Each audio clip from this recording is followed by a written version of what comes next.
Hello दोस्तों, आपका बहुत बहुत स्वागत है। हम बात करेंगे डीएमएसए स्कैन की।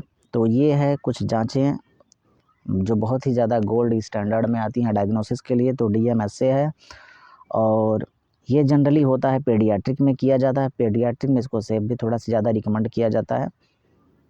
और इसका जो इसमें रेडियो एक्टिव फार्मास्यूटिकल इस्तेमाल किए जाते हैं टेक्नीटियम 99M डीएमएसए रेडियो एक्टिव आइसोटोप्स या कह सकते हैं 2,3 डाई मार्केप्टोसक्सिनिक एसिड का इसमें इस्तेमाल किया जाता है।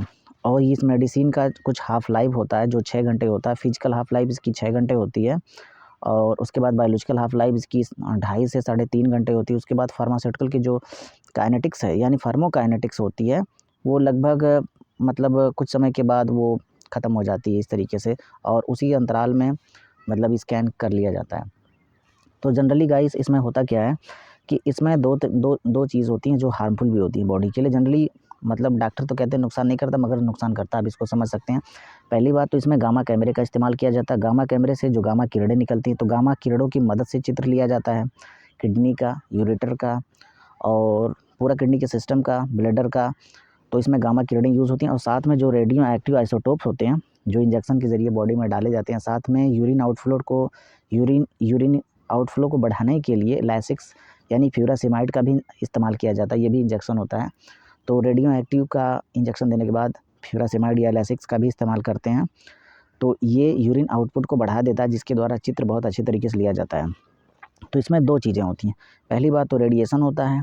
रेडिएशन मतलब रेडियो एक्टिव आइसोटोप की वजह से जिसका इंजेक्शन लगाते हैं, और दूसरी बात है कि इसमें गामा किरणों की मदद से गामा कैमरे चलाए जाते हैं जिसके द्वारा चित्र लिया जाता है। ये भी हार्मफुल होता है। लेकिन जब जान बचाने की बात आती है तो मतलब ये स्कैन इस तरीके की जाँचें काफ़ी कंपल्सरी हो जाती हैं, क्योंकि इनसे क्या है कि पार्टिकुलर किडनी के बारे में जानकारी प्राप्त हो जाती है। ये दोनों की यानी कि एक-एक किडनी के बारे में, एक-एक यूरेटर के बारे में पूरी इन्फॉर्मेशन देती हैं इस तरीके की जाँचें। तो ये काफ़ी महत्वपूर्ण हो जाता है। और साथ ही साथ और गाइस जो इसकी मशीन होती है, जो इस स्कैन की मशीन होती है, कुछ इस तरीके से होती है। पेशेंट को मतलब इस तरीके से लिटाया जाता है। पेशेंट को एंटीरियर कंडीशन में करके एंटीरियर पोजीशन में, पोस्टीरियर पोजीशन में, ऑब्लिक पोजीशन में, या कह सकते हैं जिस तरीके से चाहें हम पेशेंट को मतलब लिटा करके चित्र को आसानी से ले सकते हैं। और तो एंटीरियर, पोस्टीरियर, ऑब्लिक जिस फैशन में चाहें हम इसको करके पेशेंट को करके हम इन्फॉर्मेशन को ले सकते हैं। ये उसकी मशीन कुछ इस तरीके से होती है। और गाइस जैसे कि ये पॉलीनेफ्राइटिस बीमारी है, तो पॉलीनेफ्राइटिस में क्या होता है, जनरली ये पॉलीनेफ्राइटिस है तो जनरली होता कैसे कि ये यूरिनरी ट्रैक्ट इन्फेक्शन के द्वारा होता है। पहले तो ये नीचे रहता है इन्फेक्शन, बाद में ये ऊपर धीरे धीरे किडनी तक आ जाता है। ये एक किडनी में हो सकता है या दोनों किडनी में हो सकता है। धीरे धीरे ये बीमारी थोड़ा सा बढ़ जाती है और जब ये पॉलीनेफ्राइटिस का रूप धारण करती है तो मरीज को बुखार रहता है, बहुत ज़्यादा दर्द होते रहते हैं। दर्द चिलक चिलक के भी हो सकता है, एक्सॉशनल पेन भी हो सकता है, पेनफुल यूरिनेशन और मूत्र करने में दर्द भी हो सकता है। तो ये इसके कुछ लक्षणों में से एक हैं। तो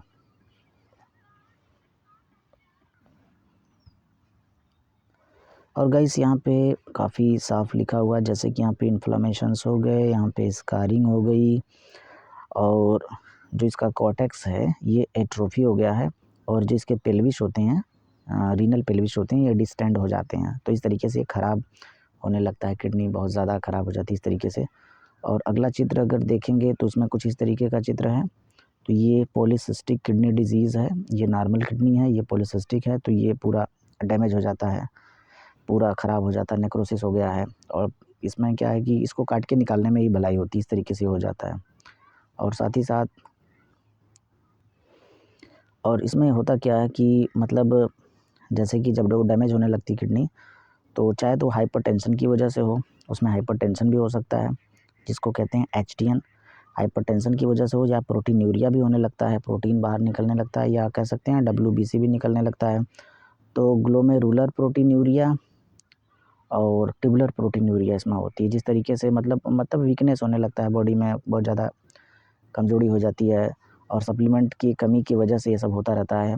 या सप्लीमेंट लेते भी हैं तो किडनी उसको बाहर कर देता है, एक्सक्रीट आउट कर देता है, तो प्रोटीन बाहर यूरिन के साथ, मूत्र के साथ बहने लगते हैं, तो काफ़ी वीकनेस आ जाता है। और इसकी पहचान ही लगभग होती है कि अब किडनी में मतलब मेन किडनी में उसके फंक्शन में दिक्कत आने लगी है। इस तरीके से हम इसको पहले से ही समझ सकते हैं, और ये ब्लड टेस्ट के ज़रिए मूत्र की जाँच होती है, उससे भी हम इसको समझ सकते हैं आसानी से। और अगर इसकी स्कैन की बात हो तो स्कैन कुछ इस तरीके से इसमें आता है, एंटीरियर का है, ये पोस्टीरियर का है। इस तरीके से इसका परफ्यूज़न होता है, परफ्यूज़न हुआ है कि नहीं हुआ है, किस तरीके से, तो ये सारी कंडीशंस यहाँ से देखी जाती है। और ये DMSA का रीनल स्कैन है, जिसको रीनोग्राफ भी बोलते हैं। और अगर इसमें DMSA या रीनोग्राफ की बात करें तो ये लेफ़्ट साइड का रीनल है, किडनी है, और ये राइट साइड का है, और ये उसका परफ्यूज़न है, ये राइट का परफ्यूज़न है, ये ब्लैडर होते हैं इसमें। इस तरीके से ये पोस्टीरियर व्यू है, तो पोस्टीरियर से भी इसको देख सकते हैं, एंटीरियर से भी देख सकते हैं, दोनों व्यू से इसको देखते हैं। तो इस तरीके से परफ्यूज़न ज़्यादा है या कम है, ये कंडीशन यहाँ पे देखते हैं। और इसमें कुछ इस तरीके की कंडीशंस भी आती हैं। इस तरीके से जो रीनोग्राफ होता है, इस तरीके से इसमें आता रहता है, कई पोजीशंस में इसको करके देखते हैं तो ये आता रहता है। और यहाँ पे उसके बारे में मेंशंस हैं, उसके अपर पोर्शंस और लोअर पोर्शंस के बारे में, परफ्यूज़न के बारे में। और यहाँ पे 2-3 चीज़ें देखी जाती हैं। परफ्यूज़न भी देखा जाता है कि यहाँ पे परफ्यूज़न कितना हुआ है, यानी कि परफ्यूज़न कह सकते हैं जिसको परफ्यूज़न P कहते हैं। और साथ में जो ट्यूबुलर फेज़ देखते हैं, परफ्यूज़न देखते हैं कि मतलब रीनल में कितने मतलब किस तरीके से, कितने अमाउंट में और कब तक वो मतलब मेडिसिन आती है फ्लूइड के ज़रिए, और मतलब कि कहाँ तक फैली है, परफ्यूज़ कहाँ तक की है। ट्यूबुलर का मतलब ट्यूबुल तक आने में उसको कितना समय लगता है और कितने अमाउंट में आ रही है।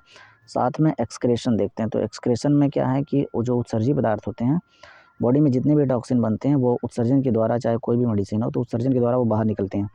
तो ये देखा जाता है कि रीनल उसको उत्सर्जित कर रहा है कि नहीं। अगर उत्सर्जित कर रहा है तो कितने अमाउंट में कर रहा है, या उसको मतलब उत्सर्जित कम कर रहा है, ज़्यादा लेट लगा रहा है, ज़्यादा समय ले रहा है। तो इस समय गामा कैमरे का इस्तेमाल करके उस एग्जैक्ट टाइम को 2 मिनट, 3 मिनट, 4 मिनट, आधा घंटा, तो 45 मिनट, इस तरीके से मतलब मिनट के हिसाब से भी इन्फॉर्मेशंस को लिया जा सकता है, और इससे पता चलता है कि फंक्शन का टाइम क्या है, इस तरीके से। तो गाइस जो इमेज होता है वो कलर में भी आता है, ब्लैक एंड वाइट में आता है। जनरली अब कलर में आता है, इस टेस्ट इस तरीके से आता है कि उस मतलब जो रिपोर्ट्स होती है, और इस तरीके से भी आती है, कलर कोडिंग में आता है। और साथ ही साथ अगर हम इसको देखें इस तरीके से, तो इसको देख करके यूरेटर, किडनी, लेफ़्ट, राइट, और जो मतलब कि ब्लैडर है, यूरिनरी जो ब्लैडर है, वहाँ पे किस तरीके से आ रहा है, तो ये सारी चीज़ों को देखा जाता है। और इसके ज़रिए हम मतलब बता सकते हैं कि डिज़ीज़ किस स्टेज पे गई, उसी के हिसाब से उसमें सर्जरी होता है। अगर ज़्यादा डैमेज हो गया तो उसको बाहर कर देते हैं। तो इसी के साथ धन्यवाद दोस्तों।